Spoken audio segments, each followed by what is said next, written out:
The security camera notification pinged on Marcus Wellington's phone at 2:47 p.m., but he was in the middle of closing a multi-million-dollar deal and silenced it without looking. He'd installed the cameras throughout his mansion 6 months ago, right after proposing to Victoria, wanting to ensure his 7-year-old daughter Emma's safety while he worked long hours at his investment firm. He never imagined those cameras would reveal a truth that would bring him to his knees. Marcus had built his fortune from nothing. The son of a single mother who cleaned office buildings at night, he'd worked 3 jobs to put himself through business school, sleeping 4 hours a night and surviving on instant ramen. By 35, he owned one of the most successful venture capital firms in the city, living in a sprawling estate with marble floors and crystal chandeliers. But none of it meant anything compared to Emma, the little girl with her mother's eyes who'd been his entire world since his wife Sarah died 3 years ago from cancer. Meeting Victoria had felt like emerging from a long, dark tunnel into sunlight. She was elegant, charming, and seemed to genuinely care for Emma. At least, that's what Marcus believed as he watched her read bedtime stories to his daughter, braid her hair before school, and attend every parent-teacher conference by his side. Emma had seemed quieter lately, more withdrawn, but the grief counselor assured him this was normal for a child processing the loss of her mother. Children retreated sometimes. They needed space. He'd believed that, wanted to believe it, because it meant he could also believe that Victoria was the answer to their prayers for a complete family again. That evening, Marcus came home early, something he rarely did. The Tokyo investors had rescheduled, giving him an unexpected free afternoon. He pulled into the circular driveway, noting Victoria's car parked near the fountain.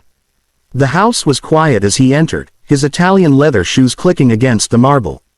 No sound of Emma's laughter, no television playing her favorite cartoons. "Victoria," he called out, loosening his tie. Silence answered him. He climbed the curved staircase, passing family portraits that now felt like they were watching him with knowing, sad eyes. Emma's room was empty, her stuffed rabbit lying abandoned on the bed. A cold finger of unease traced down his spine. He checked the playroom, the library, even the kitchen where their housekeeper Maria usually prepared dinner. Empty. Then he heard it, a faint sound, barely audible, coming from the far end of the hallway. The old storage room that they never used, the one without windows that still had the previous owner's heavy oak door. He approached slowly, and the sound became clearer. Sobbing. A child's broken, terrified sobbing. Marcus's heart stopped. He grabbed the doorknob and found it locked. "Emma," his voice cracked. "Emma, baby, are you in there?" The sobbing intensified. "Daddy." Her voice was raw, hoarse, as if she'd been crying for hours. "Daddy, please. I'm sorry. I'll be good. Please let me out." His hands shook as he fumbled for the key ring he kept in his pocket, the one with the master keys Maria had given him months ago. The lock clicked and he wrenched the door open.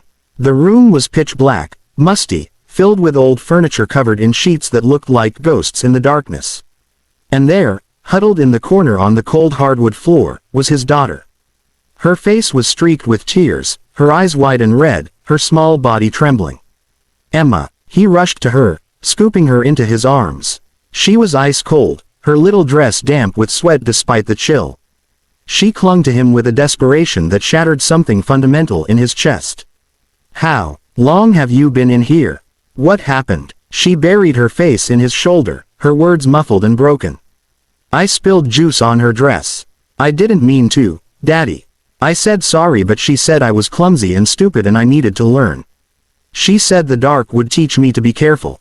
Marcus's blood turned to ice. "She locked you in here."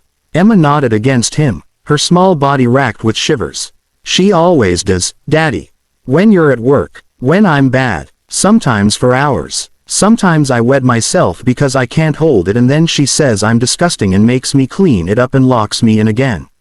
The world tilted. Marcus held his daughter tighter, his mind refusing to process what she was saying even as his heart broke into pieces.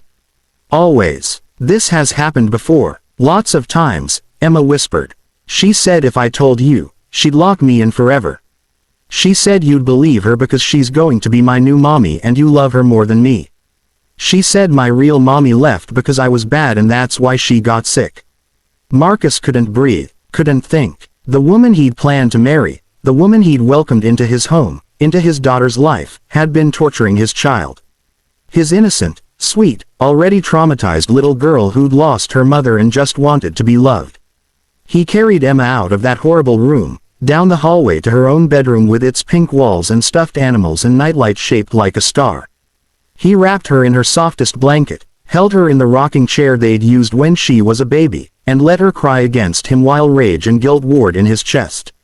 "Where is Victoria now?" he asked quietly, though his voice shook with barely contained fury. "She went out. She always goes out after. To the spa or shopping. She says I better have my story straight by the time she gets back." Marcus kissed the top of Emma's head, breathing in her strawberry shampoo, feeling her heartbeat against his chest. "I'm so sorry, baby. I'm so sorry. This is my fault. I should have seen. I should have known. I tried to tell you," Emma said in a small voice. "Remember when I said I didn't want to stay home with her? You said I was being difficult because you were getting married. You said I needed to give her a chance." The memory hit him like a physical blow. 6 weeks ago, Emma had cried and begged to come to the office with him instead of staying home during summer break. He'd been frustrated, stressed about a failing acquisition, and he'd dismissed her fears as jealousy. He'd told her she was being unfair to Victoria, that she needed to accept that they were going to be a family. He'd failed her, failed the one person who mattered most. "You're right," he said, forcing himself to meet her eyes. "I didn't listen. I was wrong. But I'm listening now, Emma. I'm listening, and I believe you, and this is never, ever going to happen again.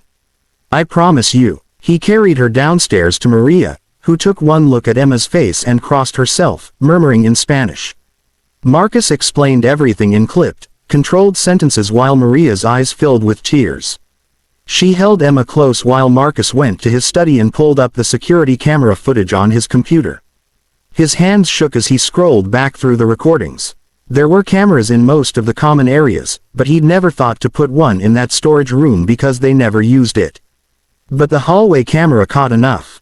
There was Victoria, in a designer dress and heels, dragging a crying Emma down the corridor. There she was again, different day, different outfit, shoving his daughter into that room and locking the door while Emma's small fists pounded against it. Again and again, over weeks, the footage showed the same horrifying pattern. The earliest incident was from 2 months ago. Marcus watched himself in other clips, coming home from work, smiling at Victoria, kissing her hello while somewhere in the house his daughter was locked in darkness. He watched himself leave for business trips while Victoria waved goodbye with a perfect smile. He saw himself being blind, being stupid, being the worst father in the world. He was on his 4th viewing of the footage, creating backup copies and forwarding them to his lawyer, when he heard Victoria's car in the driveway. He walked to the foyer and waited, his hands clenched at his sides. She swept in carrying shopping bags, her blonde hair perfect, her smile bright. "Marcus, you're home early. I didn't expect." She stopped, reading something in his face. "What's wrong? Where's Emma?" He kept his voice even, though everything in him wanted to scream. "In her room, I think. She was playing earlier." Victoria set down her bags, tilting her head with practiced concern. "Marcus, you look upset. Did something happen with work?" "I found her," he said quietly. "Locked in the storage room. In the dark. Terrified. She told me everything, Victoria. Everything." For just a second, her mask slipped. He saw calculation in her eyes, a quick assessment. Then the performance began. Her eyes widened, her hand flew to her mouth. "What? No, Marcus, I don't know what she told you, but you have to understand, she's been acting out. Making up stories. I think she resents me because of her mother. Children do this, I have it on video," he interrupted, his voice like ice. "Multiple incidents. Weeks of abuse. I've already sent the footage to my lawyer and to the police. They're on their way." The mask shattered completely. Victoria's face twisted with rage. "You're going to ruin everything over that whining brat. Do you know how many women would kill to be in my position? I've put up with her for months, playing mommy to your damaged little girl. She's manipulative, Marcus. She cries if I so much as look at her wrong. I was trying to toughen her up, teach her some discipline. That's what children need, not coddling. She's 7 years old, Marcus said, and his voice broke. She lost her mother. She's a baby. And you tortured her. I loved you. Victoria spat, and now he could see the real person beneath the facade. I could have made you happy. We could have sent her to boarding school, had our own children. Perfect children. But no, you're obsessed with that needy little. Get out. Marcus stepped toward her, and something in his face made her retreat. Get out of my house right now, before I do something I regret. The police are coming, and you're going to face charges. But right now, get out. She grabbed her purse, her face ugly with rage. You'll regret this. My father is a judge. You have no idea who you're messing with. Your father the judge will be very interested in the video evidence of you abusing a child, Marcus said coldly.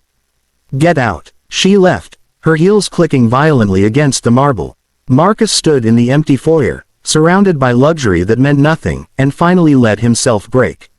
He sank to the floor and put his head in his hands and sobbed for his failure, for Emma's fear, for the time he could never get back. The police came. They took statements, copies of the footage, Emma's testimony given with a gentle female officer while Marcus held her hand. A detective told him charges would be filed for child endangerment and abuse. A child psychologist was called, starting the long process of helping Emma heal. That night, after everything was done and the house was finally quiet, Marcus sat on the edge of Emma's bed while she clutched her rabbit. I'm not going back to work. The same way, he told her. I'm going to be here, really here. No more 12-hour days. No more putting business first. You're my priority, Emma. You always should have been. You won't get married, she asked in a small voice. Not for a very long time, he assured her. And never, ever to anyone who doesn't treat you with the love and respect you deserve.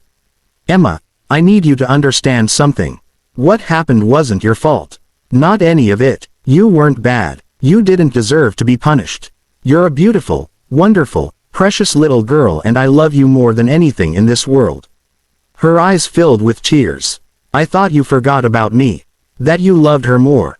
Never, he said fiercely, pulling her close. Not possible. You're my daughter. You're my heart. I was blind and stupid and I failed you, but I swear to you, Emma, I will never stop fighting to make this right. We're going to get you help. We're going to work through this together.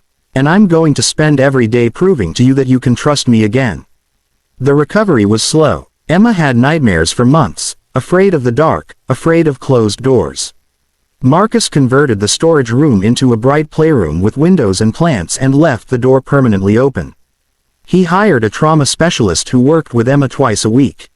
He cut his work hours in half, promoted a trusted colleague to COO, and started being home for dinner every night. He read bedtime stories, went to her soccer games, learned to braid hair from YouTube videos, and slowly, painfully, rebuilt the trust he'd shattered. Victoria faced charges. Despite her father's influence, the video evidence was damning. She accepted a plea deal that included mandatory counseling and community service, and a restraining order kept her far from Emma. Marcus didn't care about revenge. He only cared about his daughter's healing. 6 months later, Emma laughed spontaneously for the first time since that terrible day. They were making pancakes together on a Saturday morning, and Marcus accidentally flipped one onto his head. Her giggle was like music, like sunlight breaking through clouds, and he froze with batter in his hair just to hear it continue. Daddy, you're so silly, she said, and the trust in her eyes, fragile but growing, was worth more than every dollar in his bank account. A year after that day, Emma asked if she could have her 7th birthday party at home. She'd been too scared before, associating the house with darkness and fear. But now she wanted to invite friends, to have cake in the garden, to reclaim her space. Marcus threw her the biggest, brightest party their neighborhood had ever seen, and when she blew out her candles surrounded by laughter and love, he knew they were going to be okay. He'd learned the hardest lesson a parent can learn, that success means nothing if you're failing the people who depend on you most. That love isn't just a feeling but a choice, made daily, moment by moment. That listening matters more than providing. That presence is the greatest gift you can give. Marcus had thought he could have it all, balance everything, keep all the plates spinning. But he'd learned that some things can't be balanced. Some things demand everything, and Emma, his beautiful, resilient daughter who'd survived trauma and betrayal and still found it in her heart to trust him again, deserved everything. The mansion still had marble floors and crystal chandeliers. But now it also had finger paintings on the fridge, soccer cleats by the door, and laughter echoing through rooms that had once held secrets and pain. Marcus had been a millionaire who almost lost his greatest treasure. Now he was just a father, present and imperfect and trying every day to be worthy of the second chance his daughter had given him. That was the only success that mattered.